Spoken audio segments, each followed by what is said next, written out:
Okay, for tomorrow's video, let's see what the next genre is. What's the next series gonna be? And let's just get rid of the one we just did.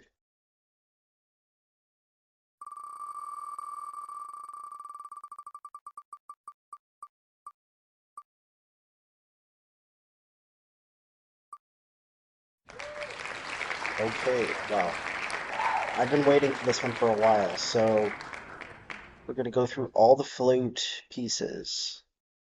Uh, yeah, I might go low to high, like start with the bass flute, solo bass flute, work our way up to the piccolo pieces. This is a big one. Flute and electronics is huge too, so yeah, let's do it. Okay, so today I'm starting the flute series, solo flute. The first piece is a bass flute piece by Raúl Lavista.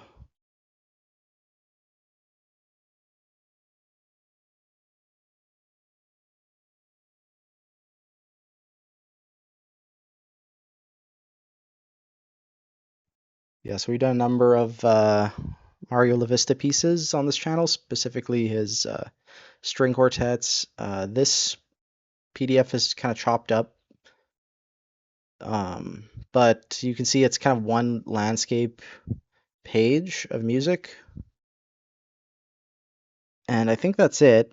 Hopefully there's not more than just this. But it's only 5 minutes of music, I think, or 6 minutes, so this might be the whole thing, just 4 lines at quarter equals 50. It sounds about right. Um, yeah, A la muerte de Raúl Lavista. I'm assuming that's a relative that it's dedicated to. And for those who are unaware, bass flute is like uh, usually the largest member of a flute family, although there's contrabass flute as well, but it's like kind of the biggest flute that you can hold transverse style freely in the air. And it sounds an octave lower than a flute, so it's more like a tenor instrument. Um, yeah. Sometimes they have a B foot, sometimes they don't, I think. Boom, there you go. So pretty well recorded. Some of the recordings are closer to 7 minutes or over 7 minutes long. So yeah, with that, I guess we can just jump into this. Oh yeah, we should look up Raúl Lavista and say something about him. Raúl Lavista was a Mexican composer of film scores who died in 1980. So yes, that's the one we're looking at. Worked prolifically during the golden age of Mexican cinema. He's the father of photographer Paulina Lavista. And see if I recognize any of these films. They're really old because it's the golden age of cinema. I mean, some of them look like definite horror films, like The Man Without a Face, The Atomic Fireman, but I can't say I recognize any of these. Okay, interesting. Maybe this person used a lot of bass flute in their film scores. It's possible. Um, Pretty young to die. They died at 66. So, yeah, here is Lamento. Okay, my immediate thoughts is it's really slow but really gorgeous, and I love the multiphonics on line 3. That's cool. Um, Obviously a very good performance that I was listening to.